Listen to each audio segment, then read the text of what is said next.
Rich girl spit on the plate of the Korean Mafia boss's son and received an unexpected invitation. Welcome back to another incredible story. If you're new here, hit that subscribe button and drop a like so you don't miss our daily uploads. Also, comment below and tell me what state or country you're watching from. I love seeing where our community reaches. Now, let's begin. The crystal chandeliers cast a warm glow across the marble floors of the Park Foundation's grand ballroom. Hundreds of guests in designer evening wear turned as Minji Park made her entrance, her champagne-colored silk gown catching the light. She moved with the confident grace that had become her trademark in the business world, acknowledging the scattered applause with a practiced smile. At 39, Minji commanded attention not through volume or flash, but through presence. Her natural black hair was styled in an elegant updo, offsetting pearl drop earrings that caught the light. She'd built Aurora Technologies from nothing into a renewable energy powerhouse, and tonight was meant to honor that achievement. Ms. Park, several business associates stepped forward to greet her, but before she could respond,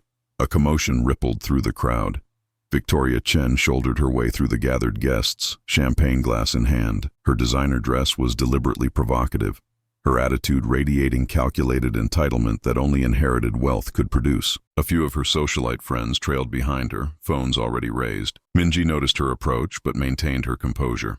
Years of boardroom battles had taught her to read threatening body language. The young woman's smirk told her everything she needed to know about what was coming. "Oh, look." The cleaning woman decided to play dress-up, Victoria drawled, rocking back on her heels. Her voice cracked with adolescent uncertainty, but her eyes gleamed with malice beyond her 22 years. Before Minji could respond, Victoria's hand shot forward. The champagne arced through the air in slow motion, splashing across the plate of food Minji's assistant had just handed her, splattering onto her gown and the white tablecloth. But Victoria didn't stop there. She leaned over the ruined plate and spit directly onto the food. "That's what I think of you sitting at our table," Victoria hissed. Gasps erupted throughout the ballroom. Phones appeared from every direction, recording the humiliation, but it was the laughter that cut deepest.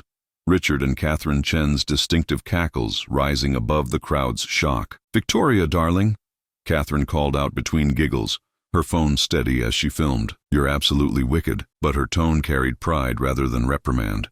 Richard's deep chuckle joined his wife's. "Young people today, so direct," he announced to their social circle, already spinning the narrative, just expressing herself. Minji stood perfectly still, feeling the champagne seep into her clothes, staring at the defiled plate. But decades of being the only Korean woman in rooms full of hostile faces had taught her control. Her expression remained neutral, almost serene as she reached for a napkin offered by a horrified waiter. "What's wrong?"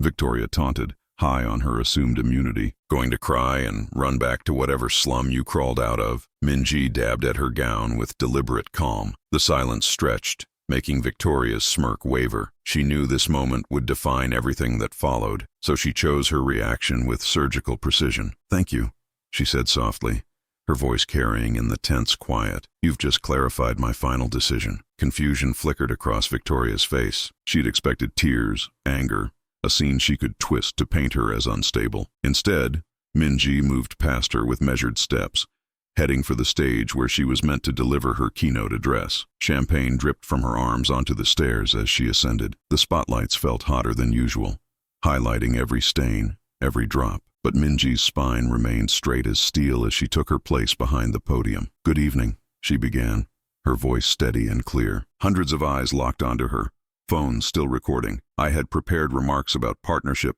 progress, and shared vision for the future, but recent events require a different message." In the crowd, Richard Chen's smile began to fade as he realized this wasn't following his expected script. Effective immediately, Minji continued, "Aurora Technologies is terminating all negotiations regarding the proposed $800 million strategic partnership with Chen Industries." The ballroom erupted in shocked murmurs.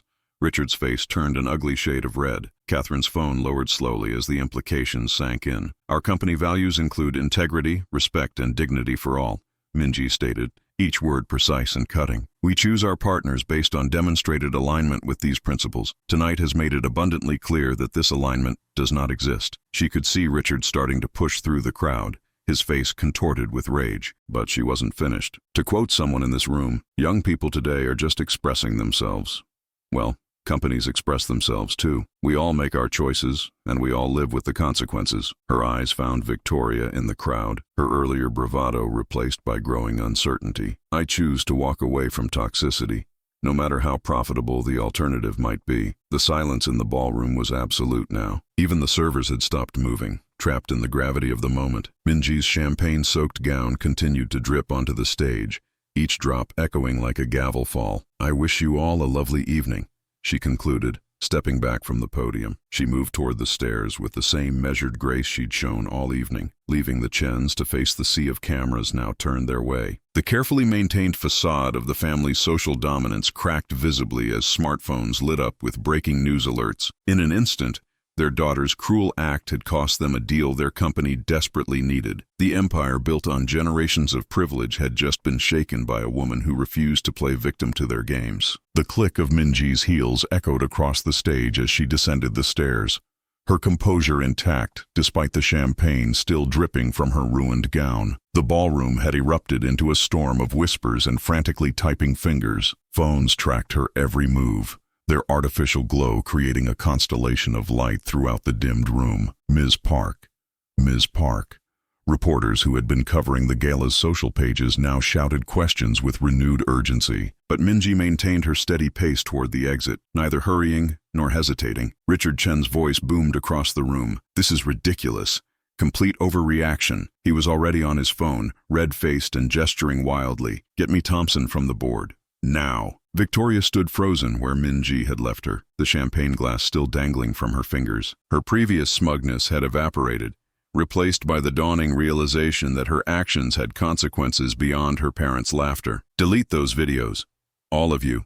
Delete them right now." Catherine Chen's shrill command cut through the chaos as she noticed dozens of guests uploading footage, but it was already too late. David Kim burst through the lobby doors, his tablet clutched in his hands. As Aurora's PR director, he had been monitoring social media feeds from the press room. His usually neat appearance was disheveled, tie askew, dark hair falling across his forehead. "Minji!" He rushed to her side, falling into step as she continued toward the exit. "It's everywhere. The live stream has over 100,000 views already, and it's climbing by the second." She nodded, unsurprised. "Show me." David held up his tablet, scrolling through a tornado of notifications. Comments flooded in faster than the screen could refresh. Disgusting behavior from that spoiled brat. Who raises someone to think spitting on food is acceptable? That calm reaction, though. She's a queen. Time to investigate the Chen family's history with minority employees. Twitter's exploding, David reported, his fingers flying across the screen. Major news outlets are picking up the story. CNN, BBC, local stations, they're all running with it. The clip of you announcing the deal cancellation is trending even faster than the spitting incident. They reached the lobby where the gala's coat check staff scrambled to assist her despite their obvious shock at her appearance. One young attendant, a Korean woman barely out of her teens, handed her wrap with tears in her eyes. "You showed them, Miss Park," she whispered. "You showed them we don't have to take it anymore." Minji squeezed the young woman's hand briefly before continuing toward the exit. Outside, camera flashes exploded like lightning as journalists swarmed the steps of the venue. "Miss Park, was this a racially motivated attack?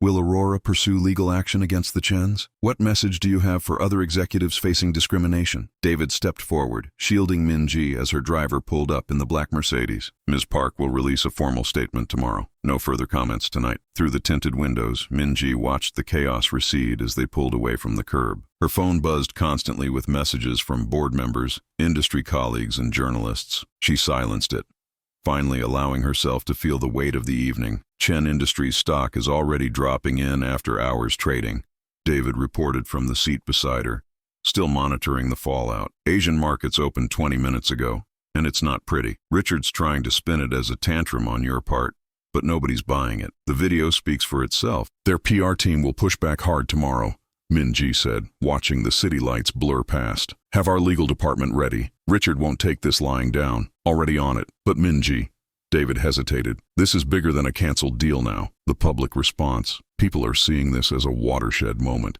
You're becoming a symbol." She closed her eyes briefly, feeling the dried champagne pull at her skin. "I never wanted to be a symbol, David. I just wanted to run my company without dealing with their entitled garbage." The car pulled into her building's private garage, where the security team had already doubled their presence in anticipation of paparazzi. The private elevator whisked her to her penthouse apartment, where she finally allowed her shoulders to drop slightly. "Get some rest," David advised, checking his phone one last time. "Tomorrow's going to be intense. I'll have a full media strategy ready by 7 a.m. Alone in her apartment, Minji finally peeled off the ruined gown, letting it pool on the marble floor of her bathroom. The hot shower washed away the champagne, but couldn't erase the memory of those mocking laughs, the entitled sneer on Victoria's face, the image of her spitting onto the plate, the dozens of phones recording her humiliation. She had just wrapped herself in a silk robe when her phone lit up with an encrypted message from an unknown number. "Ms. Park, my name is Soon-Ja Lee. I worked for the Chen family for 31 years as their head housekeeper. What happened to you tonight was not an isolated incident. I have documents, recordings,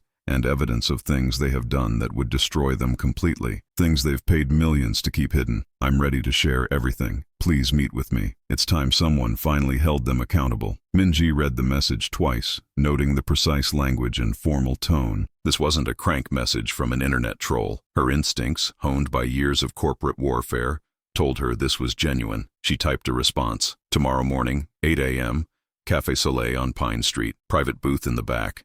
Soon-Ja's reply came immediately. "I'll be there. Thank you for standing up to them tonight.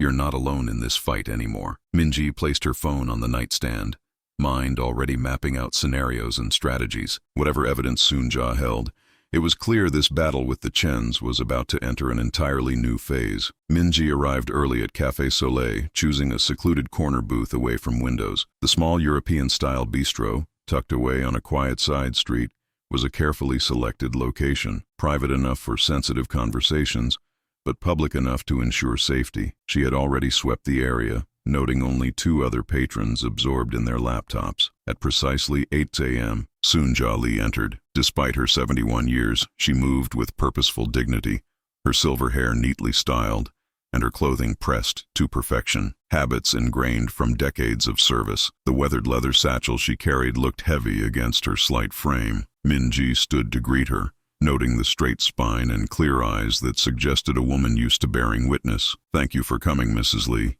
Soon-Ya, please." Her voice was soft but steady as she settled into the booth. "After what I saw last night, I couldn't stay silent anymore. That girl." She shook her head, just like her mother at that age. Same cruel smile, same certainty that rules don't apply. The waiter approached, but Minji waved him off with a polite gesture. Soon-Ja placed the satchel on the table between them, her hands resting protectively on its worn surface. "I started keeping records my first week there," Soon-Ja began, unclasping the bag. "The way they spoke to staff, especially immigrants and minorities, I knew I needed proof. Nobody would believe it otherwise." She withdrew a stack of leather-bound journals, their pages yellow with age. 31 years of daily logs, every racist comment, every firing without cause, every harassment complaint that got buried. Minji opened the first journal, dated 1993. Soon-Ja's handwriting was precise, each entry marked with time, date, and location. The very first page documented Catherine Chen berating a Latina cleaning woman until she quit,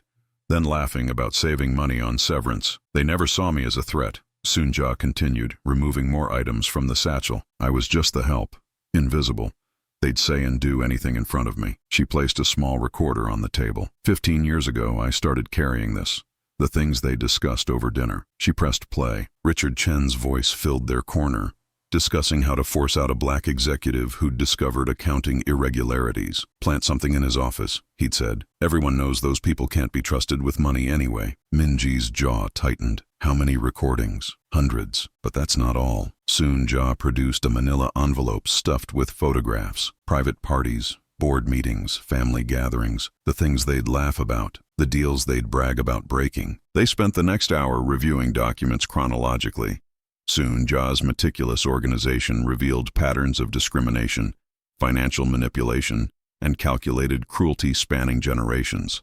Photos showed Victoria's mother teaching her to mock domestic staff, encouraging her worst impulses. "But this," Soon-Ja said, finally withdrawing a thick folder, "this is what you need most." She spread out internal memos and financial documents. "They've been embezzling from their own company for years. That deal with Aurora, They needed it to cover hundreds of millions in missing funds before the next audit. Minji studied the papers, her business training spotting the careful manipulation of numbers. They were going to use our clean energy partnership to hide their theft. Richard's gambling debts, Soonja explained. Catherine's shopping addiction, private jets, hidden properties, bribes to keep other scandals quiet. They've built their whole lives on other people's broken dreams. More documents emerged. Correspondence proving the Chens had destroyed evidence in discrimination lawsuits, forged signatures on settlements, paid off judges. Soon Ja had photographed every page, recorded every conversation, preserved every scrap of proof. Why now? Minji asked gently. After keeping this for so long, Soon Ja's hands trembled slightly. My granddaughter sent me that video last night, watching you stand there while that girl spit on your food while they laughed. She pressed her lips together. I saw myself 30 years ago, staying quiet while they hurt people, staying quiet to keep my job, to protect my family. But seeing you refuse to break, it woke something in me. I'm too old now to fear their retaliation. Minji reached across the table, covering Soonja's weathered hands with her own. They'll try to discredit you, try to paint you as a disgruntled employee. Let them try. Soonja's voice strengthened. Every document is dated. Every photo has metadata. Every recording is time-stamped. I knew someday someone would need to expose them. I made sure everything would hold up in court. They spent several more hours reviewing the evidence. Soon, Ja's documentation was forensic in its detail. Dates, times, witnesses, consequences. She had even tracked which employees were forced out, documenting their struggles to find new jobs after the Chens blacklisted them. They destroy lives for sport, Soonja said, showing Minji a photo of Victoria at age 8, throwing water on a maid while her parents applauded. They raise their children to think cruelty is their birthright. As afternoon light filled the cafe, Minji finally sat back, processing the magnitude of what lay before her. This wasn't just ammunition for a corporate fight. It was evidence of decades of criminal behavior that had gone unchecked because of wealth and influence. I'll protect you, Minji promised, meeting Soonja's steady gaze. We'll do this right. Every document verified, every recording authenticated, and then we'll bring it all to light. Not just for what they did to me, but for everyone they've hurt. Soonja nodded, relief visible in the slight softening of her shoulders. It's time someone showed them they're not above the law. That money can't buy them out of everything. Quick reminder, everyone, if you're enjoying this story, hit that like button and subscribe if you haven't already. Now let's continue. The afternoon sun cast long shadows through Aurora's glass-walled conference room as Minji spread Soonja's documents across the polished table. David Kim paced behind her, scrolling through social media reactions on his tablet. Rachel Torres, their chief legal counsel, methodically sorted the evidence into categories, her expression growing darker with each new revelation. The scope of this is staggering, Rachel said, holding up a particularly damning financial document. Tax fraud, embezzlement, witness tampering. They've been operating like a criminal enterprise, masquerading as a corporate dynasty. David paused his pacing. The public's still solidly on our side after last night. That video hit 50 million views. Corporate watchdog groups are calling for investigations into... His words cut off as his tablet chimed. Then Minji's phone buzzed. Then Rachel's. Breaking news, David said, his voice tight. Richard Chen just filed a lawsuit. They're claiming defamation and breach of contract. He looked up, face grim. They're calling you emotionally unstable, Minji, saying you manufactured a racial incident to void a binding agreement. Minji stood perfectly still, watching the notifications flood her screen. Major networks were already running the story. The Chen PR machine had mobilized with stunning speed. They're painting me as unstable, she said quietly, picking up her phone to read the headlines, saying I have a history of volatile behavior and paranoid accusations.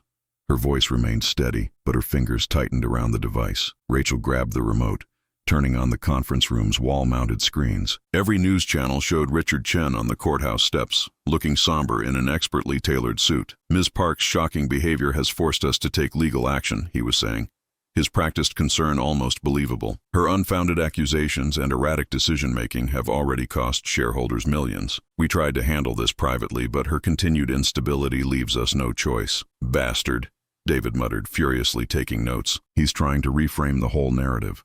The screen split to show paid commentators debating Minji's mental state. One suggested she had anger management issues. Another questioned whether she was truly qualified to run a major corporation. A third mentioned previous incidents without specifying any details. They're using every racist dog whistle in the book, Rachel growled. The angry Asian woman stereotype. The implications of incompetence. Her phone rang. Then David's. Then Minji's. Partners wanting explanations. Board members demanding meetings. Journalists seeking comments. Get everyone in here, Minji ordered, her voice cutting through the chaos. Full executive team. Now. Within 30 minutes, Aurora's senior leadership filled the conference room. Some looked worried, others angry. All were fiercely loyal to Minji. The Chens just declared war, she began, standing at the head of the table. They're betting they can bury the truth under lawsuits and character assassination. They think their money and connections make them untouchable. She gestured to Sunja's evidence. They're wrong. Chief Financial Officer James Martinez raised his hand. We're already seeing market impact. 3 major partners have requested emergency meetings.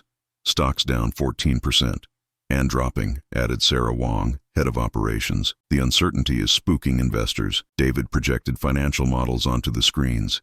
We can weather a 25% drop. Anything more starts affecting project timelines. Then we don't wait, Minji said. Rachel, how fast can we verify Sunja's evidence? I've got 3 teams working already. Initial assessment shows everything's authentic. The recordings are clean. The paper trail is solid. Give me 48 hours to have it all triple-checked. The room's energy shifted as Minji outlined their counter-strategy. They would release the evidence systematically, building an irrefutable case. Soon, Ja would be protected. Every claim would be backed by multiple sources. They think they can silence us with legal threats and media manipulation, Minji continued. But truth doesn't need spin. It just needs sunlight. Heads nodded around the table. Someone started clapping. Soon the whole room joined in. A spontaneous show of support that made Minji's throat tight with emotion. The meeting continued past midnight. Teams coordinating responses, securing data. Security protocols were upgraded. Legal preparations accelerated.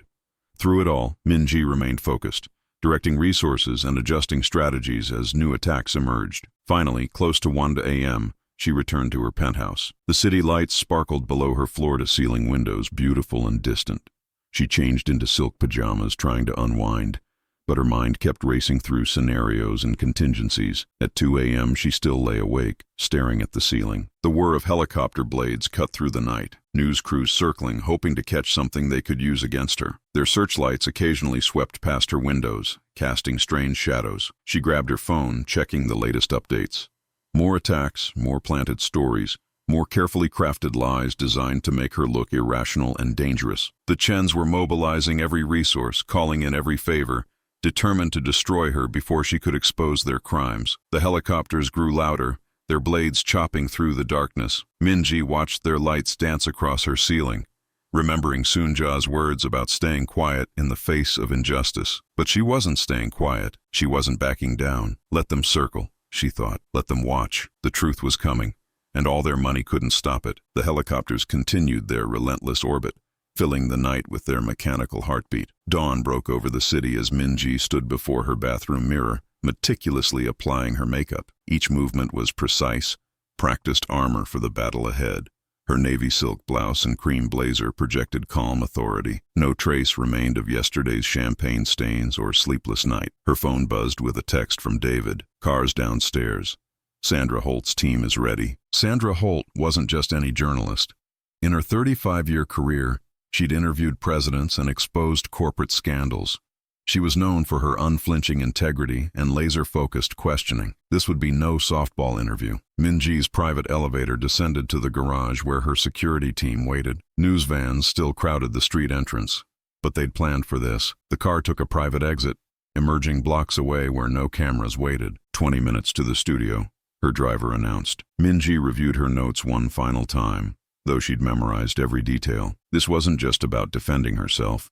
It was about confronting generations of normalized discrimination, hiding behind wealth and privilege. The studio lobby was deliberately empty when they arrived, Sandra's team ensuring privacy. A production assistant led Minji to makeup, where the artist made minor touch-ups. 5 minutes, Ms. Park, the floor director called. Sandra Holt appeared, elegant in charcoal gray, her silver hair perfectly styled. "Thank you for being here, Minji," she said warmly. "Are you ready?" "Always," Minji replied with a slight smile. They took their seats under the bright studio lights. The camera operators moved into position. Sandra adjusted her earpiece as the director counted down. 3, 2, 1. "Good morning," Sandra began, her voice carrying decades of gravitas. "I'm Sandra Holt, and today we're speaking with Minji Park, CEO of Aurora Technologies, about an incident that has sparked national debate on privilege, accountability, and racial dynamics in corporate America. She turned to Minji. Thank you for joining us. Thank you for having me, Sandra.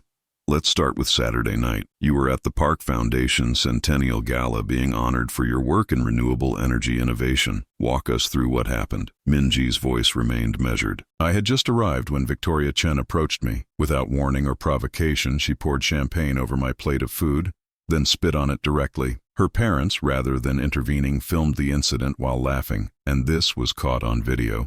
Yes.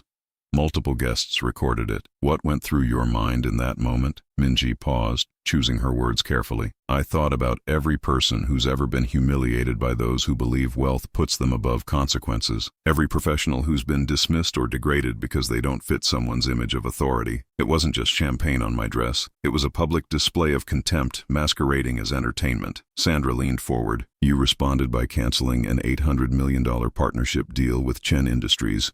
Some critics call this an overreaction. Those critics mistake composure for weakness, Minji replied.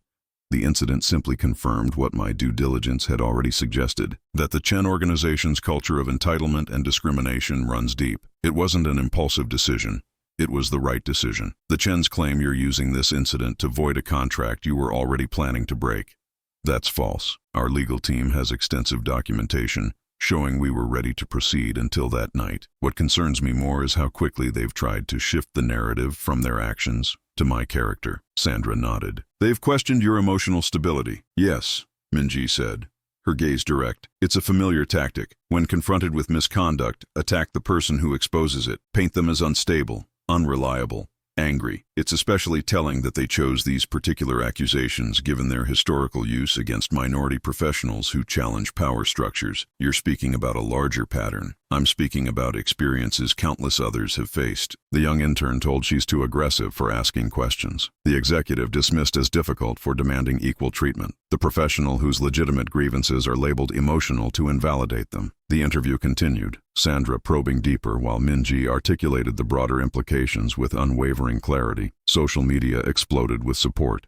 Viewers called in, many sharing their own stories of workplace discrimination and entitled abuse. 3 hours after the broadcast, Richard Chen held an emergency press conference outside Chen Industries headquarters. His face was flushed, despite careful makeup, his usual polish cracking. This is a calculated attack on our company's reputation, he declared, jabbing his finger at the cameras. Ms. Park is cynically weaponizing race to distract from her own contractual violations. We're filing additional lawsuits for defamation and will pursue maximum damages, but his aggressive tone backfired. Commentators noted how he embodied the very entitlement Minji had described. His threats only amplified her message. That evening, as Minji reviewed media coverage in her office, an encrypted email arrived from an anonymous address. The subject line read, Internal Chen Documents.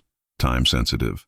The attached files revealed frantic internal communications, emails ordering document destruction, memos about hiding financial records, evidence of widespread panic in Chen's executive ranks. Minji immediately called Rachel and David to her office. They spent hours verifying the file's authenticity, while additional documents kept arriving. Each new revelation strengthened their position. They're scared, David observed, studying a particularly damning email chain. They should be, Rachel replied, already drafting new legal filings. Minji stood at her window, watching the city lights emerge as dusk fell. The Chen Tower dominated the skyline, a monument to inherited power built on buried crimes. But monuments could fall, truth could rise. She turned back to her team, ready to plan their next move. The evidence was mounting, and the time for hesitation was over.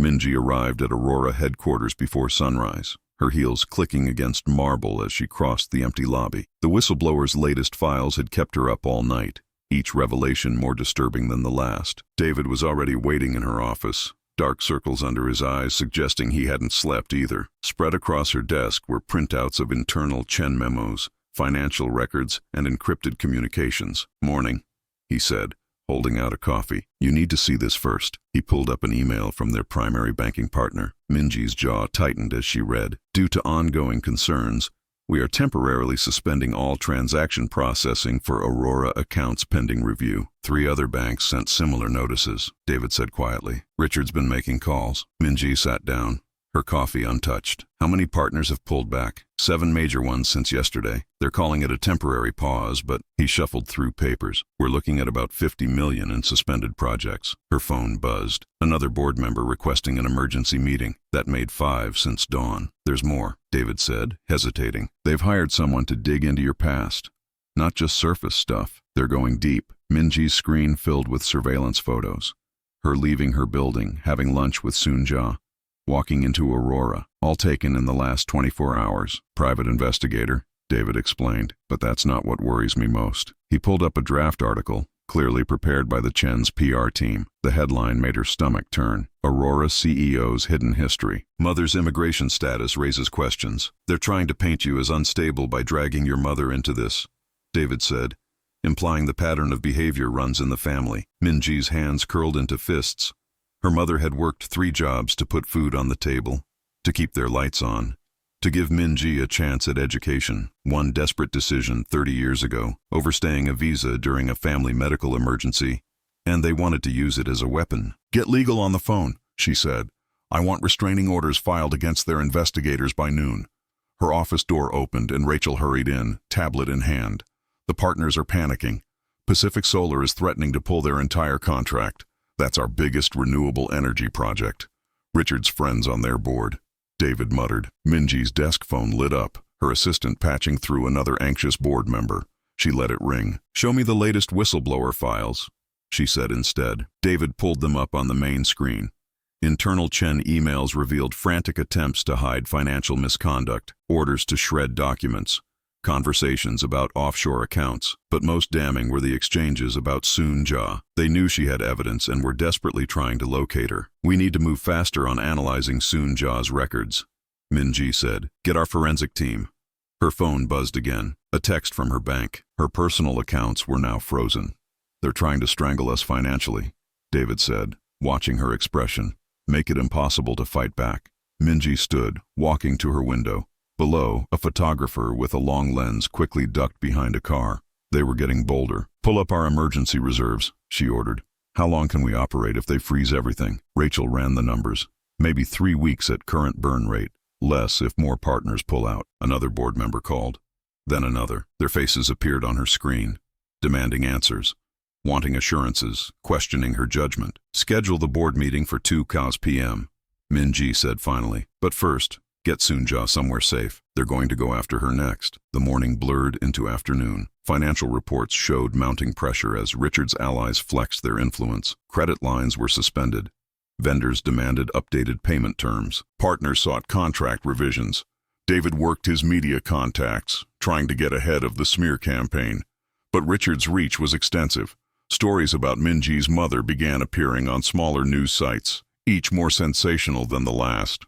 They're calling it the Park family legacy of instability, David reported grimly. It's trending. Minji kept her focus on Soon-ja's evidence, cross-referencing it with the whistleblower data. The pattern was clear. Decades of systematic discrimination, financial fraud, and cover-ups. But they needed time to prove it all legally, time they might not have. By late afternoon, Aurora's stock had dropped 18%. Shareholders were flooding their investor relations team with panicked calls. The board meeting loomed closer. Your mother's old visa issues just leaked, David said softly. They're spinning it into a whole narrative about, I know what they're doing. Minji cut him off. She'd seen this playbook before. Attack the family, question the background, destroy the credibility, make the victim look like the villain. Her security team reported more photographers outside. News vans began gathering. Social media exploded with competing hashtags. Stand with Minji versus Park Meltdown. At 5:47 p.m., an anonymous text arrived. They're planning something bigger tonight.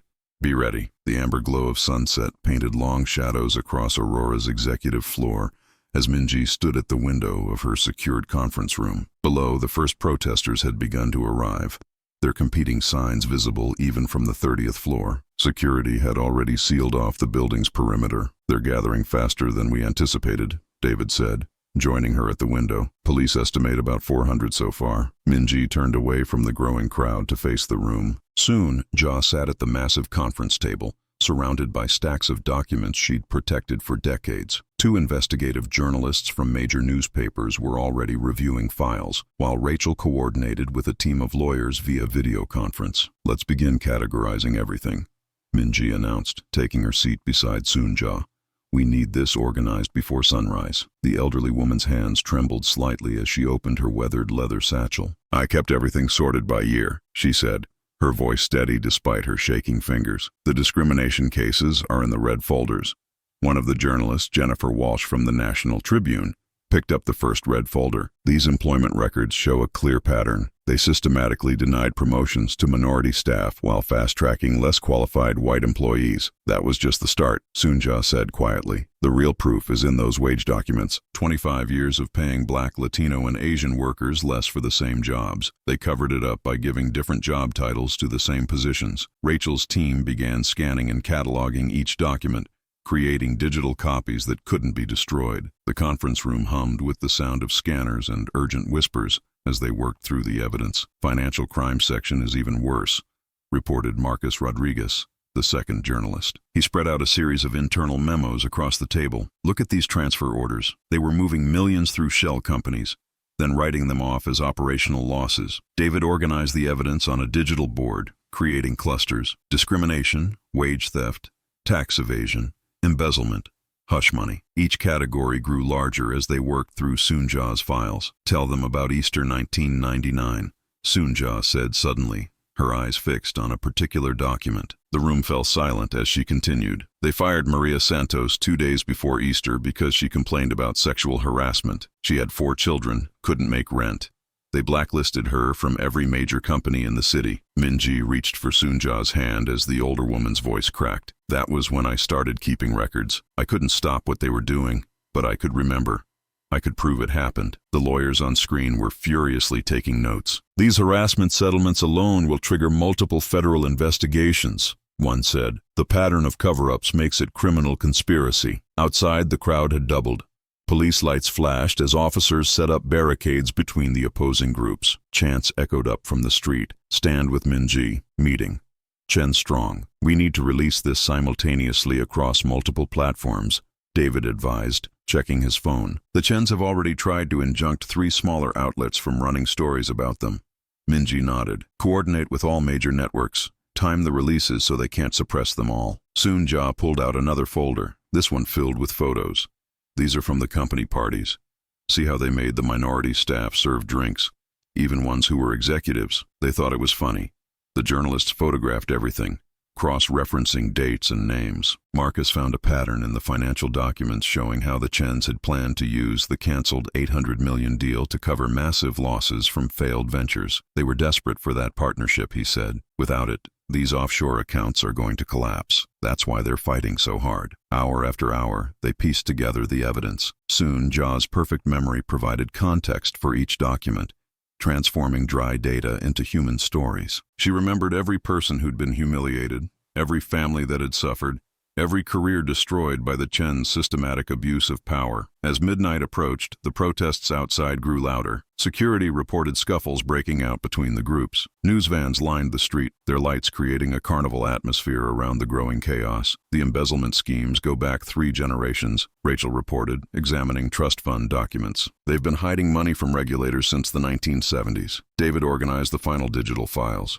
creating secure copies on multiple servers. If they try to hack one release, the others will still go live. The lawyers drafted summary briefs for regulatory agencies. The journalists prepared their stories, carefully fact-checking every detail. Soon, Ja watched it all, occasionally adding crucial details from her decades of observation. "They never thought anyone was watching," she said softly. "They never thought the help would remember." At 11:45 p.m., Minji reviewed the final dossier. Every claim was documented, every accusation supported by multiple sources. Soon, Ja's meticulous record-keeping had created an airtight case. "Send test files to all participating outlets," she instructed David. "Make sure their secure channels are working." The journalists made final edits, strengthening their leads. Legal teams prepared for the inevitable counterattacks. Below, the crowd had swelled to over 1,000, their competing chants merging into a constant roar. At midnight, Minji began forwarding the final dossier to trusted journalists across the country. Each would have time to verify and prepare their stories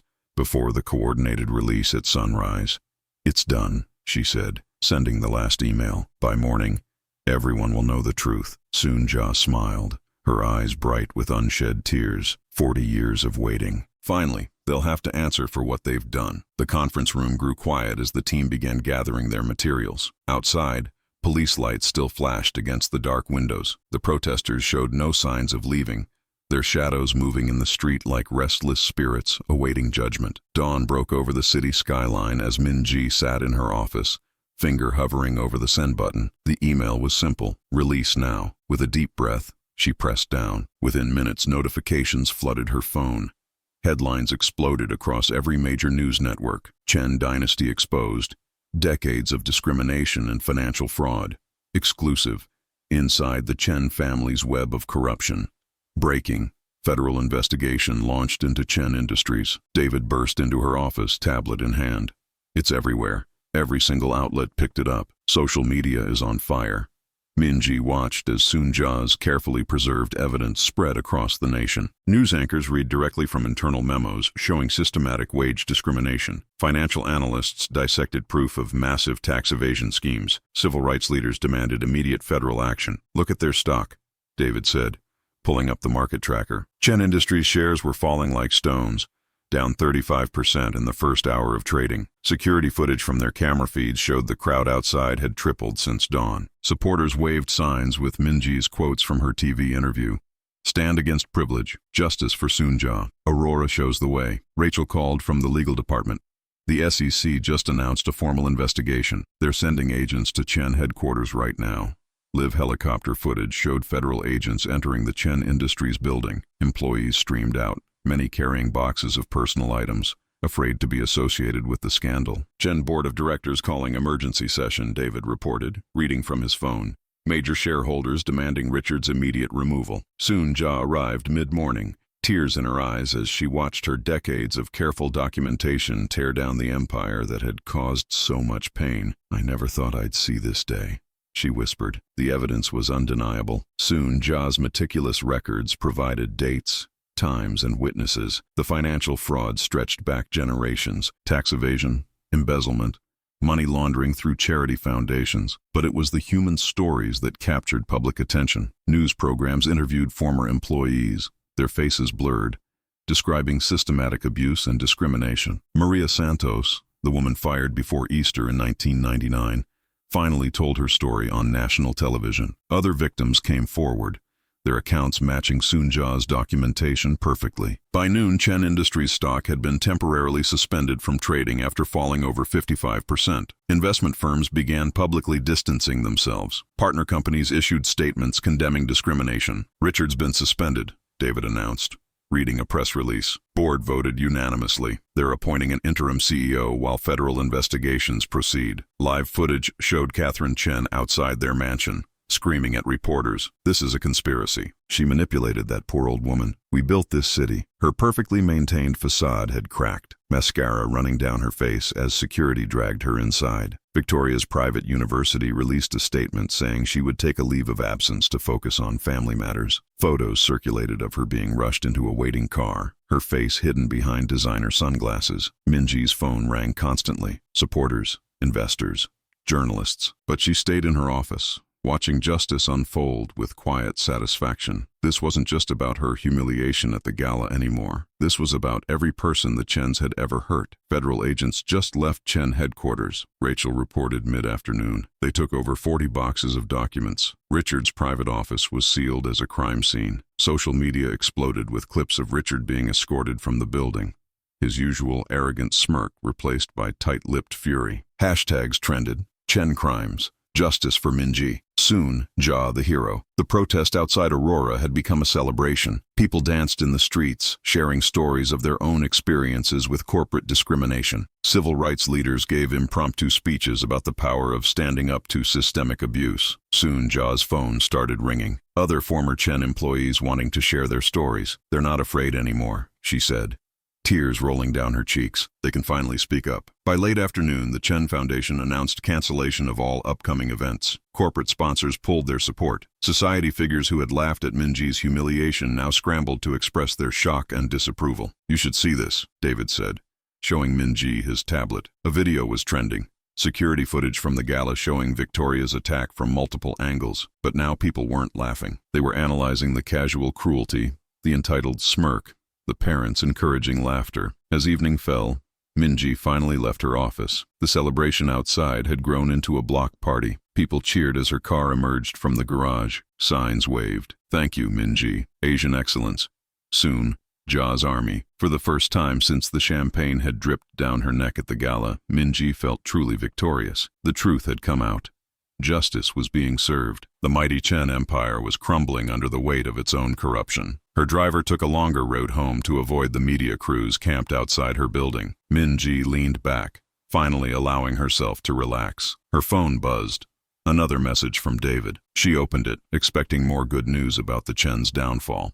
Instead, his words sent ice through her veins. "You need to see what the Chens just released." Minji's hands shook as she grabbed her TV remote. Breaking news banners flashed across every channel. There was Victoria Chen sitting beside famous interviewer Mitchell Grant, tears streaming down her face. "I was so scared," Victoria sobbed, her designer dress making her look even younger than 22. "She cornered me backstage before the gala started. She said if my family didn't give her company what she wanted, she'd destroy us." Mitchell Grant leaned forward, his face a mask of practiced concern. "That must have been terrifying for you, Victoria." "I didn't know what to do," Victoria whimpered, dabbing her eyes with a monogrammed handkerchief. She was so aggressive. "That's why I acted out. I was just scared and trying to protect myself." The camera cut to Catherine Chen, holding her daughter's hand. Her earlier hysteria had been replaced by cold composure.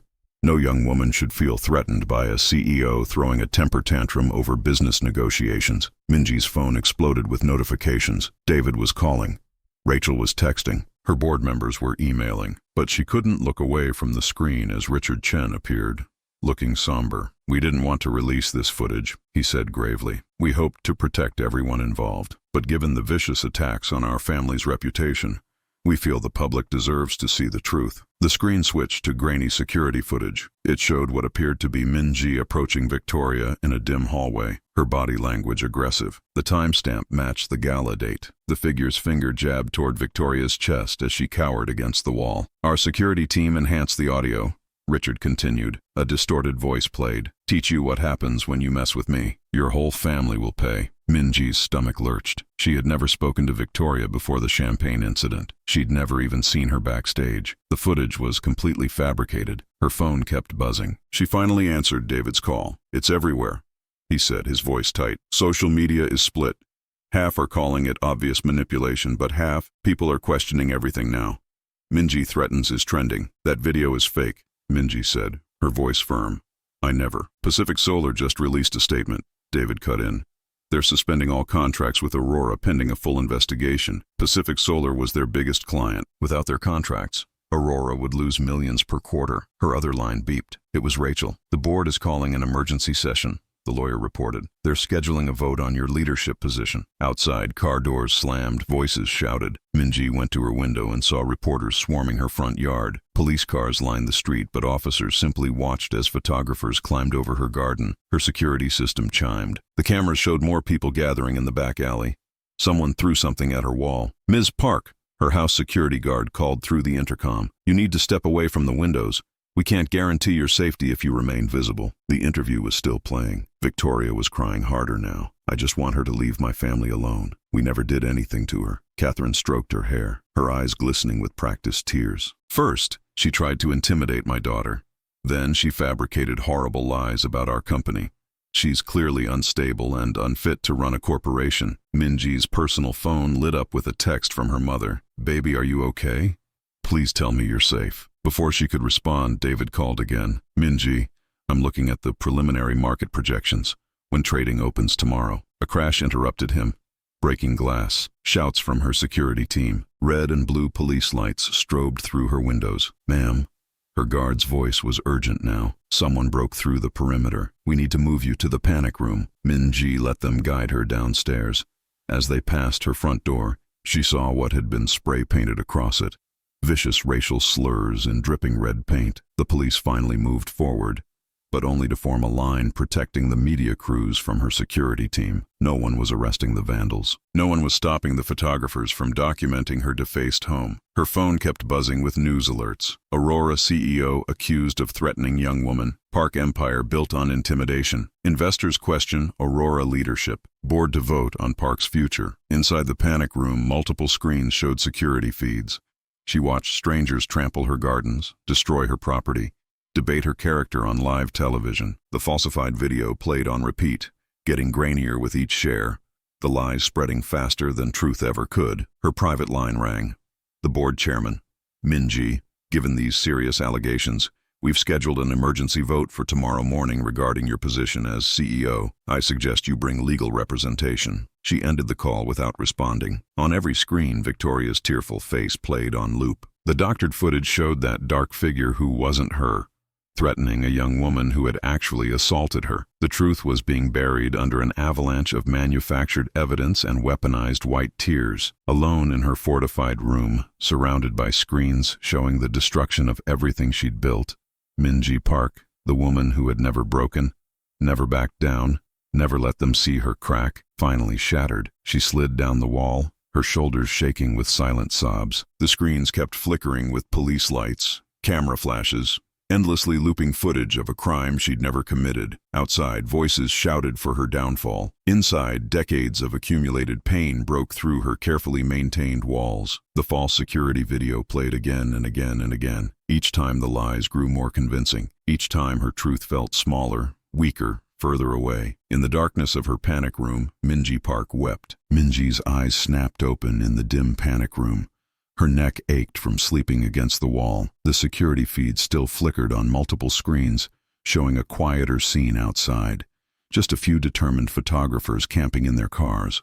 Her phone showed 5:47 a.m. She'd managed barely an hour of rest, but adrenaline was already coursing through her veins. The humiliation of breaking down felt distant now, replaced by a familiar spark of defiance. A gentle knock echoed through the reinforced door. "Miss Park," her head of security called. "Mr. Kim and Mrs. Lee are here." Minji smoothed her wrinkled clothes and checked her reflection in her phone. Even after everything, she wouldn't let them see her disheveled. "Let them in." David burst through the door first. His usually pristine suit rumpled from a sleepless night. "I've been analyzing their media strategy. The timing, the platforms they chose, the specific outlets. It's too perfect. They've been planning this for weeks." Soon-Ja entered more slowly, her aged face lined with concern. She carried a thermos in a paper bag. "You need to eat something, child.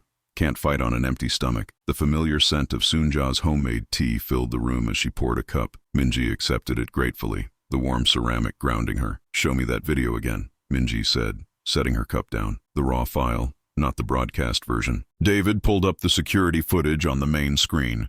They watched in silence as the grainy figure meant to be Minji confronted Victoria in that shadowy hallway. "Frame by frame," Minji commanded. "Slow it down." They analyzed each moment, looking for inconsistencies. Soon-Ja took notes while David marked timestamps of suspicious segments. "There." Minji suddenly pressed pause. "Look at the reflection in that door handle." They leaned closer. In the curved brass surface, a faint reflection showed the hallway, empty except for a cleaning cart.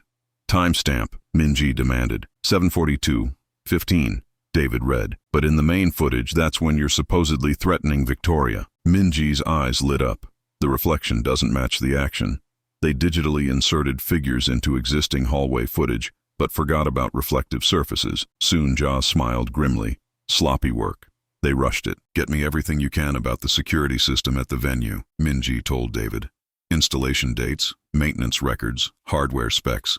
And find me a top digital forensics expert, someone who can testify about video manipulation." Her phone buzzed. The SEC announced a formal investigation into both Aurora and Chen Industries, citing serious concerns about corporate conduct and financial disclosures. "They're trying to drown us in regulatory paperwork," David growled. "No," Minji said, standing straighter. "They're giving us a chance to present evidence to federal authorities. Everything Soon-Ja documented about their financial crimes, it just became relevant to an official investigation." She moved to the tactical desk in the corner, spreading out papers. "The board meeting is in 3 hours. They expect me to come groveling, playing defense against Victoria's accusations. But you're not going to do that," Soon-Ja said. It wasn't a question. No. I'm going to present our complete counteroffensive strategy. Full disclosure of Soonja's evidence. Technical proof the video was doctored. Documentation of their coordinated media manipulation. Minji's voice grew stronger with each point. They thought they could bury the truth under a crying woman's testimony. They were wrong. David was already typing on his tablet. I'll start calling friendly journalists. We need to line up coverage that can't be killed by Chen influence. Good, Minji nodded.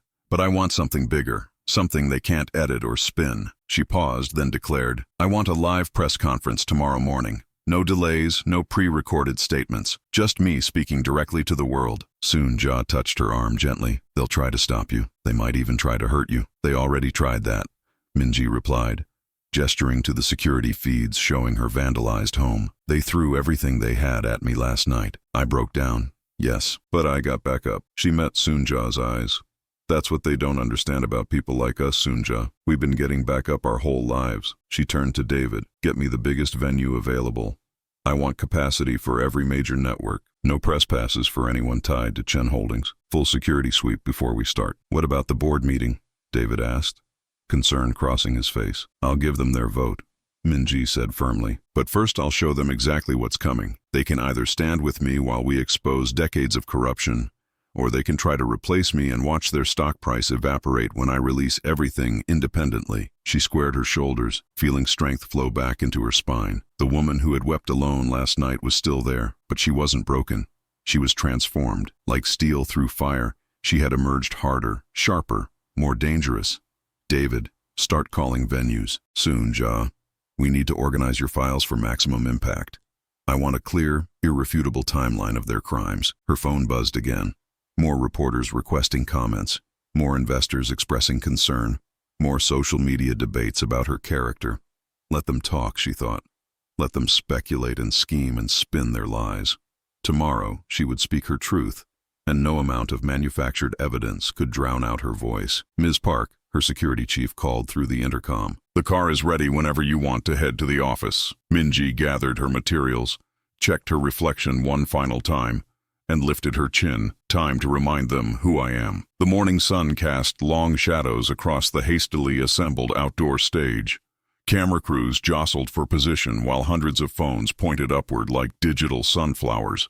The air crackled with tension as Minji emerged from the wings, her steps measured and deliberate. She wore a crisp white suit, a deliberate choice that highlighted the contrast with her champagne-stained gown from the gala. Her heels clicked against the wooden platform as she approached the podium. Behind her, a massive screen hummed to life. Good morning, she began, her voice clear and unwavering. 3 days ago, a young woman poured champagne on my plate and spit on my food while her parents laughed.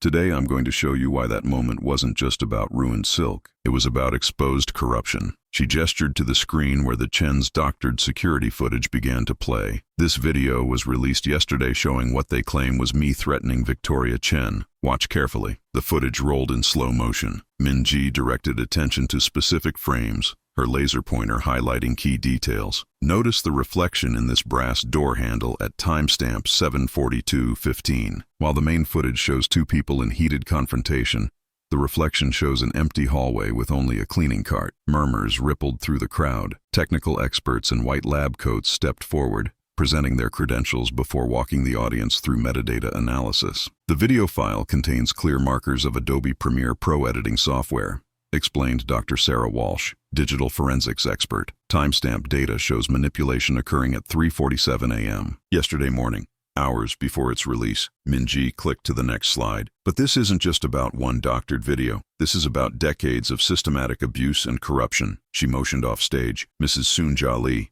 please join me. Soonja walked slowly to the podium, carrying her weathered satchel. The elderly woman's hands shook slightly as she withdrew a stack of notebooks. For 31 years I worked in the Chen household. Soonja's voice carried clearly across the hushed crowd. I documented everything I witnessed. She opened the first journal. March 15th, 1993. Catherine Chen ordered me to falsify cleaning staff payroll, deducting hours from immigrant workers who couldn't protest. She continued reading entries, each more damning than the last. Recordings played over the speakers. Richard Chen's voice crystal clear as he ordered evidence destroyed, threatened employees, and discussed illegal financial schemes. Minji stepped forward again. What you're hearing isn't just workplace misconduct. It's organized criminal activity. She clicked through financial documents. These records show systematic wage theft exceeding $15 million. These memos detail intentional discrimination in hiring practices. And these emails. She paused for effect. These emails prove the Chens planned to use our partnership to hide embezzled funds. Gasps erupted as she displayed internal correspondence about the $800 million deal. They never intended to honor our contract. They needed it to cover missing money before their next audit. The evidence mounted methodically. Whistleblower documents appeared on screen showing panicked messages between Chen executives as they scrambled to destroy records. Security camera footage revealed teams shredding documents late into the night. But perhaps most disturbing, Minji continued, is their response to being exposed. She pulled up photographs of her vandalized home, the racial slurs clearly visible. When they couldn't silence me with lawsuits, they resorted to hate crimes. When they couldn't bully me with financial pressure, they attacked my character with manufactured evidence. She faced the cameras directly. To my board members watching, this is why I cannot be removed as CEO, not because I cling to power, but because removing me would reward criminal intimidation. It would tell every corrupt dynasty that they can maintain control through fear and fabrication. The crowd had grown so silent you could hear the wind rustling through nearby trees. Phones remained raised, live streaming every word to millions watching globally.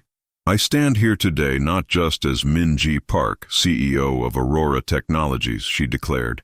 I stand as every person who has been told to stay quiet in the face of injustice.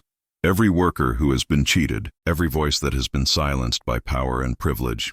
Soon, Ja stepped forward again, placing a final stack of documents on the podium. These are copies of everything.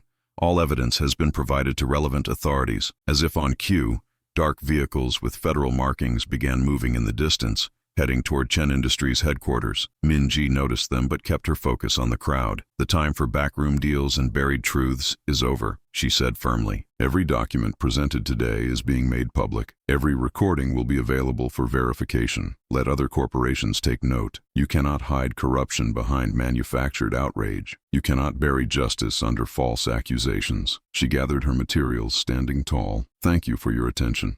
There will be no questions at this time, as all evidence is now part of an active federal investigation. The reporters erupted in shouts and questions, but Minji turned away from the podium. She helped Soonja collect her journals, supporting the older woman's elbow as they walked off stage together. Behind them, the massive screen displayed a frozen frame of the doctored video, its fatal flaw highlighted for all to see. As they reached the wings, David rushed forward with updates. The board just emailed. They're postponing the removal vote indefinitely. And our stock, it's already climbing. Minji nodded, but her eyes were fixed on the federal vehicles now visible through gaps in the crowd. The wheels of justice were finally turning, grinding slowly but inexorably toward Chen Industries' gleaming corporate towers. Soon, Ja squeezed her arm. They thought they could break you, she whispered. They forgot something important, Minji replied, watching the agents approach. Truth doesn't break. It only gets stronger under pressure. The glass doors of Chen Industries' headquarters reflected the midday sun like a fortress of light. Inside, employees pressed against windows, watching federal vehicles surround the building. Agents in dark jackets moved with practiced precision, securing exits and establishing a perimeter. Richard Chen stood in his top-floor office, yanking open desk drawers and stuffing papers into his briefcase. Sweat darkened his collar as his hands trembled, dropping documents across Italian marble floors. Security cameras captured his desperate movements as he grabbed his phone, barking orders. Shut everything down. Delete the servers. I don't care about protocols, do it now. His voice cracked with panic. The elevator dinged repeatedly as agents ascended floor by floor. Richard loosened his tie, glancing between his private elevator and the emergency stairs. Footsteps echoed through the hallway, growing closer. He made his choice, darting toward the executive elevator. FBI, stop where you are. The command boomed through his office door. Richard slammed the elevator button repeatedly, cursing under his breath. When the doors didn't open fast enough, he spun toward the emergency exit. He burst through the stairwell door, taking steps two at a time, his expensive shoes skidding on polished concrete. 6 floors down, he heard doors banging open above him. Voices echoed in the stairwell. Richard's breathing came in ragged gasps as he descended, his briefcase banging against the railing. Somewhere above, an agent radioed his position. On the ground floor, Richard shoved through the emergency exit into blinding sunlight. News cameras swung toward him. Reporters shouted questions. He sprinted across the plaza, briefcase flailing. Richard Chen. Freeze. He ignored the commands, running faster. His tie whipped behind him as he headed for the underground parking garage. 20 yards. 15. 10. The first agent caught him at full sprint, tackling him from behind. Richard's feet left the ground. Time seemed to slow as he fell, his face meeting concrete with a sickening crack. Blood spurted from his nose, staining his white collar crimson. The briefcase burst open, scattering papers across the plaza. Cameras clicked rapidly, capturing his grimace as agents cuffed him.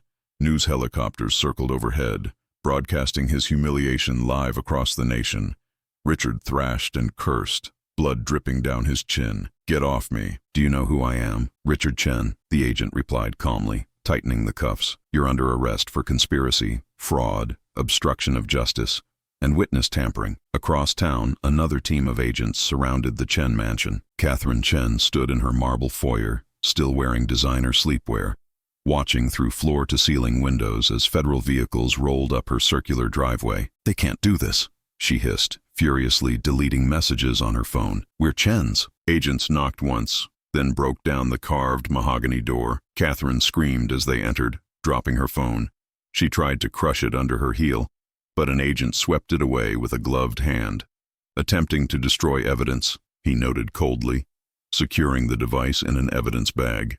"Add that to the charges." Catherine fought as they cuffed her, designer bracelets clinking against steel. "My lawyer will destroy you, all of you. Your lawyer's under investigation too, Mrs. Chen," the agent replied, leading her outside where news crews had gathered. Her silk robe fluttered in the wind as cameras documented her walk of shame to a waiting vehicle. Inside the mansion, investigators methodically swept each room. They found shredded documents, hidden safes, and a basement room full of servers. Computer forensics teams set up equipment, beginning the long process of recovering deleted files. At Victoria's University, counselors and student services representatives waited in the dean's office. Victoria slouched in an oversized leather chair, her usual smirk replaced by genuine fear as they explained she would be suspended pending investigation and mandatory rehabilitation. "But I didn't do anything wrong," she protested weakly. "My parents said." "Your parents," the counselor interrupted gently, "taught you some very harmful things. We're here to help you understand why they were wrong." Across the city, in a quiet cafe, Min-ji sat with Sun-ja. Legal documents spread between their coffee cups. David hovered nearby, monitoring news updates on his tablet. "The protection order is ironclad," Min-ji assured Sun-ja, sliding papers forward. "You'll have round-the-clock security, and the whistleblower fund will ensure you never have to worry about finances again." Sun-ja's weathered hands trembled as she signed. All those years of keeping quiet, watching them hurt people. She wiped away tears. "I never thought I'd see justice. You made it possible." Min-ji squeezed her hand. "Your courage brought down an empire of corruption." David rushed over, tablet extended. "You need to see this. Chen Industries stock is in freefall. Trading's been halted." They watched the numbers plummet in real time. Emergency notifications flashed. Board of directors calling emergency session. Major shareholders demanding total leadership change. Banking partners suspending credit lines. Min-ji's phone buzzed with a message from her inside source. Board vote unanimous. Entire Chen family removed from all positions. Company to be restructured under new leadership. Sun-ja stared at the updates. Decades of tension finally leaving her shoulders. "It's really over. Their power is broken," Min-ji confirmed, reading more incoming reports. "The Chen dynasty ends today." Outside, sirens wailed as more federal vehicles raced through the city. News helicopters tracked their movement, broadcasting the dismantling of an empire in real time. In offices across the country, employees gathered around screens, watching justice unfold with a satisfaction that felt almost physical. The sun climbed higher, casting no shadows for the mighty to hide in. There would be no deals, no golden parachutes, no comfortable exits. Only consequences served cold and public, exactly as they deserved. Evening shadows stretched across Aurora's glass-walled boardroom as Min-ji straightened her jacket. 30 pairs of eyes watched her take her seat at the head of the long mahogany table. The emergency board meeting had been called hours after Richard Chen's arrest, and tension hung thick in the air. Board members shuffled papers nervously. Some had pushed for her removal just days ago. Now they avoided her gaze, embarrassed by their wavering loyalty. Min-ji remained expressionless, her calm presence filling the room. "Before we begin, Charles Weber, the lead director, cleared his throat. I believe we owe you an apology, Minji. Our faith should have been stronger. Minji raised her hand. What matters isn't the past week's doubt, but the path forward. Aurora's mission remains unchanged. Innovative technology built on ethical foundations. David entered carrying a stack of folders, nodding to Sunja, who sat in a chair near the wall. Her presence was unusual for a board meeting, but Minji had insisted. The woman who helped save the company deserved to witness its renewal. First item, Weber announced, the vote regarding leadership. He straightened his glasses. All in favor of reaffirming Minji Park as CEO, raise your hand. Hands shot up around the table without hesitation. Weber counted quickly, then smiled. The vote is unanimous. Minji Park remains Chief Executive Officer with the board's complete confidence. Applause broke out, echoing off the glass walls. Minji accepted the validation with a slight nod, already focused on next steps. Thank you. Now, let's address our partnerships and financial stability. David stepped forward, distributing materials. I have excellent news. Pacific Solar, our largest client, has just reinstated their full contract. He pulled up slides on the wall screen. They cited, and I quote, Park's unwavering integrity in the face of corruption as their primary reason. Relief swept through the room. The Pacific contract represented nearly 30% of their annual revenue. Its suspension had sparked panic across the company. Additionally, David continued, we've received 22 new partnership offers in the last 4 hours. He displayed logos of major tech and energy companies. Many specifically mentioned being impressed by our ethical stance and Minji's leadership during the crisis. Board members leaned forward, examining the potential deals. The combined value exceeded $3 billion. More than 3 times the canceled Chen contract. Minji studied each proposal carefully. Remove Novatech and Riverside Energy from consideration, she said firmly. Their environmental records don't meet our standards, but Nova's offer alone is worth, a board member began. Our integrity isn't for sale, Minji cut in. That's what separates us from the Chens. We'll partner with companies that share our values, not just our profit goals. Heads nodded around the table. Her unwavering principles had just saved the company. No one would question them now. The CFO presented updated projections showing Aurora's stock recovering rapidly. Investors who'd pulled back were already reaching out to reinstate their commitments. The company would emerge stronger than before the crisis. There's one more matter, Minji said, standing. She walked to where Sunja sat quietly. Aurora wouldn't be here without Sunja Lee's courage. Her dedication to truth, her meticulous documentation, her willingness to finally speak out. These brought down decades of corruption. Sunja blushed, trying to wave off the attention, but Minji continued. Therefore, I'm establishing the Sunja Lee Whistleblower Protection Fund with an initial $50 million commitment from Aurora. It will support employees who expose corporate wrongdoing, ensuring they have legal and financial protection. Tears welled in Sunja's eyes as the board members applauded. Decades of silence had transformed into a legacy of justice. Additionally, Minji announced, Sunja will join Aurora's Ethics Advisory Board, helping ensure we never stray from our principles. David stepped up again, tablet in hand. We're already receiving positive press about the fund. Several other companies are considering similar programs. The meeting continued with operational updates. Department heads reported minimal disruption despite the crisis. Employee morale had actually improved, with many expressing pride in working for a company that stood up to corruption. As the sun set outside the windows, Minji reviewed the day's victories. Aurora hadn't just survived, it had become a symbol of corporate accountability. The Chen attack had backfired spectacularly, strengthening everything it meant to destroy. Final item, Weber announced. The board proposes an immediate company-wide bonus to thank our employees for their loyalty during this crisis. All in favor? Another unanimous vote. Minji smiled, thinking of the families this would help. Even in triumph, she remembered her roots and the importance of taking care of people. As the meeting concluded, board members approached to personally express their support. Some apologized again for doubting her. Minji accepted each conversation graciously, already focused on tomorrow's challenges. Sunja hugged her tightly. You didn't just win, she whispered. You changed things. Really changed them. David appeared at Minji's side. The lobby's full of employees. They've been waiting to see you. Minji straightened her jacket again and headed for the elevator. Sunja and David flanked her as the doors opened onto the ground floor. The sound hit her first. Hundreds of people clapping, cheering, some wiping away tears. The lobby was packed with Aurora employees from every department. Security guards and custodians stood alongside engineers and executives. Signs reading, "We stand with Min-ji," dotted the crowd. Stepping out of the elevator, Min-ji felt the full weight of their support. These were the people who mattered, not corrupt dynasties or power brokers, but honest workers who believed in building something meaningful. The morning sun painted golden stripes across the marble floors of the vacant building. Min-ji and Soon-ja's footsteps echoed through the empty halls. The former bank headquarters, with its soaring ceilings and classical columns, stood in the heart of downtown, a perfect location for what Min-ji envisioned. "It needs work," Soon-ja said, running her hand along a dusty banister, "but it has good bones, like the best of us." Min-ji replied, watching Soon-ja take in the space. The older woman moved slowly, absorbing every detail of the grand staircase and ornate moldings. "What do you see when you look at this place?" Soon-ja paused, her eyes distant. "I see possibility. All those years working for families like the Chens,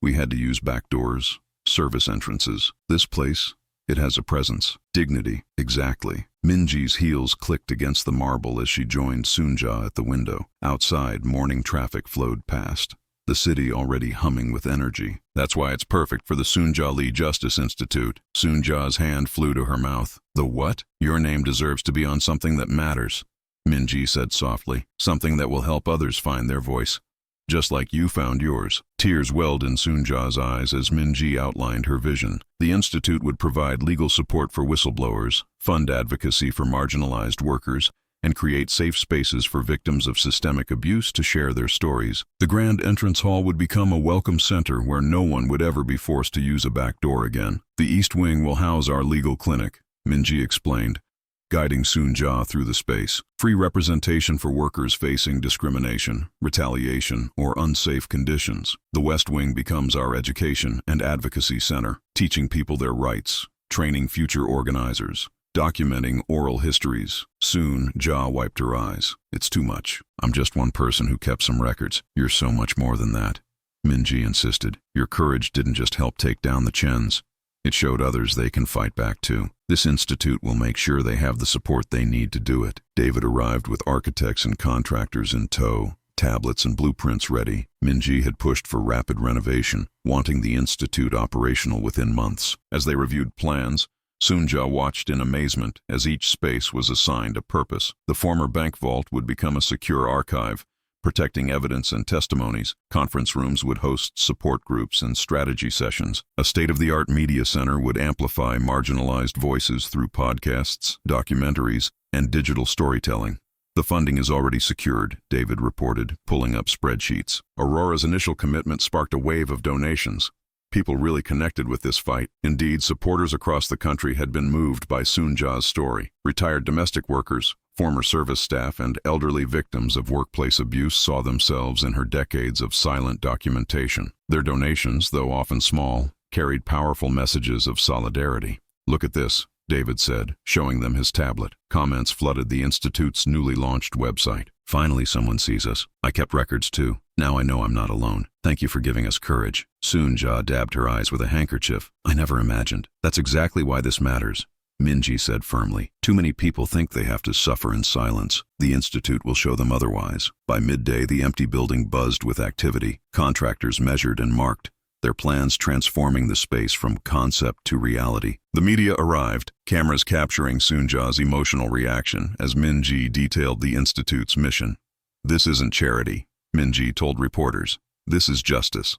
This is about building power for people who've been denied it." Soon-ja showed us that one person's evidence can topple an empire of corruption. Imagine what we can do when we support thousands of Soon-jas. The story spread quickly. Major networks praised Aurora's commitment to structural change. Civil rights organizations pledged partnership. Universities requested collaboration on research projects. Even corporate leaders reached out, sensing a shift in public demands for accountability. Soon-ja watched it all with quiet amazement. In the afternoon sun, she stood in what would become her office, a corner room with tall windows and a view of the city she'd served invisibly for so long. "I spent my life trying not to be noticed," she said softly, "keeping my head down, staying quiet, documenting everything because I thought that's all I could do." Min-ji squeezed her shoulder. "And now your name will help others stand tall." The renovation timeline was aggressive. Construction crews would work double shifts. Hiring committees were already reviewing applications for staff positions. Legal experts were drafting protocols for whistleblower protection. "The donations keep coming," David reported, showing another surge in support. especially from seniors. They're writing the most powerful messages. One note particularly moved Soon Ja. I cleaned houses for 40 years, kept every pay stub, every harsh word, every slight. Thought I'd take it all to my grave. Now I know it wasn't for nothing. As afternoon faded toward evening, Minji and Soon Ja made one final walk through their future institute. Their footsteps still echoed, but now they could hear the promise in every sound. Justice approaching, silence breaking, dignity restored. David caught up with them near the entrance, waving an envelope. Minji, this just came by courier. You've been invited to receive the Lifetime Achievement Award at next month's Civil Rights Alliance Gala. Minji opened the invitation, her expression unreadable. The venue listed was painfully familiar. The same ballroom where Victoria Chen had spit on her plate, where her parents had laughed, where everything had begun. 1 week later, Minji stood outside the same grand ballroom doors where everything had changed.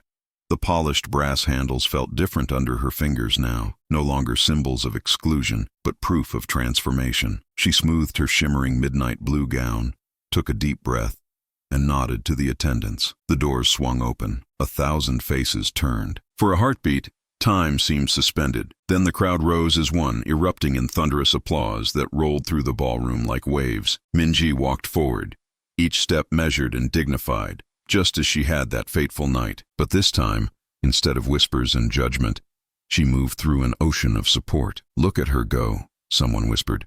That's what grace looks like. The same crystal chandeliers sparkled overhead, but their light felt warmer now. The same marble floors echoed under her heels, but they carried her toward triumph instead of humiliation. Faces, both familiar and new, beamed at her. Civil rights leaders, former domestic workers, corporate reformers, and young activists who had taken up her cause. Soon Ja sat in the front row, elegant in deep purple silk, her eyes bright with pride. Beside her were David, Rachel, and other Aurora team members who had stood firm through the storm. They formed a wall of solidarity, their presence a reminder that true victory was never won alone. The Civil Rights Alliance chairman approached the podium. Tonight, we honor more than achievement. We celebrate the courage to stand against injustice, no matter its pedigree or power. We recognize a leader who turned personal humiliation into systemic transformation. A montage began playing on the giant screens. There was the viral video of Victoria's attack, but now it played like a prelude to justice, rather than an act of cruelty. The footage rolled forward, Minji's calm announcement canceling the deal. Soon, Ja stepping forward with evidence. The federal raids on Chen headquarters. Richard Chen's arrest. The family's removal from power. Then came the brighter scenes. The Soon Ja Lee Justice Institute taking shape. Whistleblowers finding protection. Workers claiming their dignity. And a new generation learning to fight systemic abuse. The ballroom watched in rapt attention as the story unfolded, many wiping away tears. When Minji took the stage to accept her award, the applause swelled again. She stood at the podium, crystal trophy gleaming beside her, and surveyed the room that had witnessed both her lowest and highest moments. One night in this very room, she began, her voice clear and strong. A young woman thought she could spit on my food and face no consequences. Her parents thought they could laugh, because generations of privilege had taught them they were untouchable. She paused, letting the words settle. But true power isn't inherited. It isn't granted by wealth or status. True power comes from refusing to accept injustice, not just for ourselves, but for everyone who has ever been told to stay quiet, to use the back door, to accept humiliation as their due. The screen showed Soon Ja's decades of careful documentation, the meticulous records that had helped topple an empire. Change doesn't always announce itself with speeches and protests. Sometimes it grows in silence,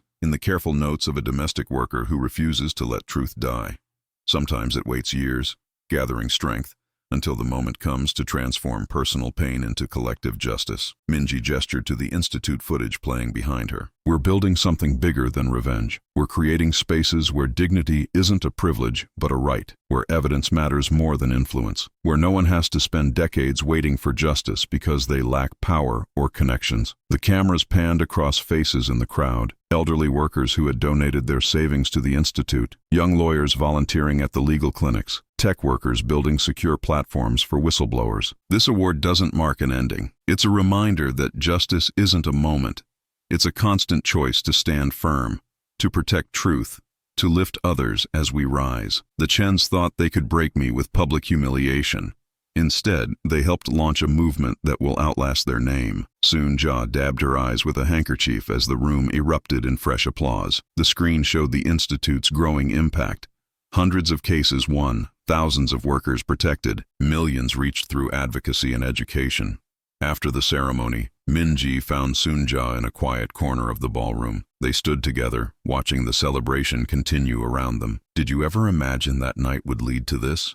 Soon-ja asked softly. Min-ji shook her head. "I was just trying to keep my dignity. You were the one who showed me it could become something larger. We both kept records." Soon-ja smiled. "You of financial fraud, me of daily cruelties. Together, they told the whole truth." They watched young activists eagerly networking with civil rights veterans, domestic workers chatting with corporate whistleblowers, lawyers exchanging cards with community organizers. The Institute had created new connections, new possibilities for change. The champagne stains never came out of that gown. Min-ji mused. "Good," Soon-ja said firmly. "Some things shouldn't be erased. They should be transformed." The party continued around them, but Min-ji knew it was time. She had faced her past in this room, had reclaimed its meaning, had turned shame into strength. Now she could leave on her own terms. She hugged Soon-ja goodbye and made her way toward the exit. The same doors that had witnessed her humiliation now opened onto a future she had helped create. Min-ji walked through them with her head high, each step echoing with earned authority. Behind her, the ballroom buzzed with energy, alive with the work of justice. But for Min-ji, this chapter was complete. She had done more than survive shame. She had transformed it into lasting change. The doors closed softly behind her, marking not an ending, but a continuation of the work she had chosen, the power she had claimed, the future she would help build. If you enjoyed this story, leave a like to support my channel and subscribe so you don't miss out on the next one. On the screen, I have picked 2 special stories just for you. Have a wonderful day.